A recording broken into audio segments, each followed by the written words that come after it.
I walked into work the other day, unobstructed. I passed by the cubicles of people who greeted me with warmth, while others avoided eye contact in a way they thought was sly. I began to wonder, what if the people who avoided eye contact had petitioned in an effort to prevent me from getting my job?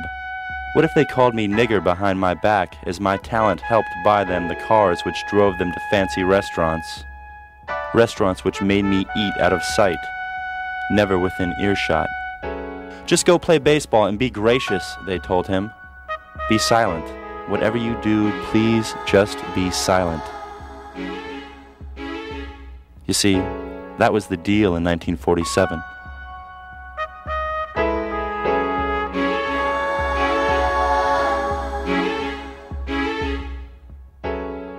Once denied access to manicured fields and basic levels of dignity, now they put him on a pedestal in the afternoon and hid him from access after dark.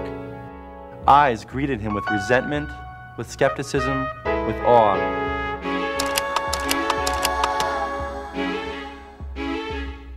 Hypocrisy embedded in the uniform that covered his body. Still, he played. He would not be a cool Papa Bell or a Josh Gibson. He would be... You ever heard of Martin Diego?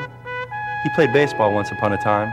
Diego was serviceable and irrelevant every time he entered and exited a Negro League ball field. You ever heard of a guy named Rube Foster? Rube didn't have a branch Rickey, but he played for, managed, and ran his own teams.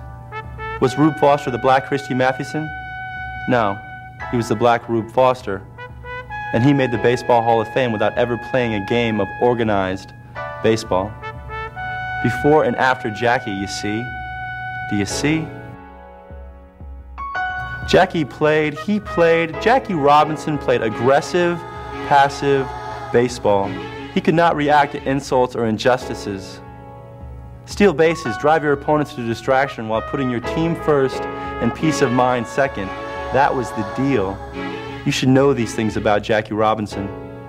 Pioneers make declarations. They pass before their time. And sometimes these men wear a boy's uniform in a coward's world. A world that reluctantly looked him in the eye for the first time on April 15th, 1947. He was more than just the first black man to play within self-righteous white lines.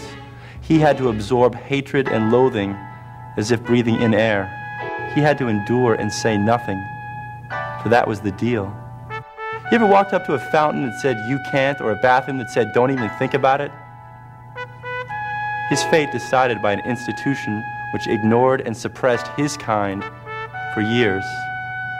For it was in their best interests, the best interests of baseball.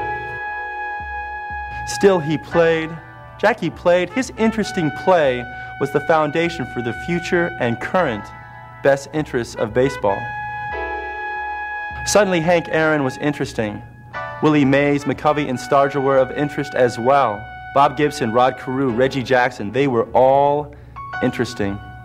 Do you think Junior Griffey plays an interesting game of baseball? 50 years ago yesterday, he wouldn't even garner the interest of the baseball encyclopedia. Are you getting the point? Jackie Robinson was beyond interesting. He was mesmerizing, captivating. He was trailblazing.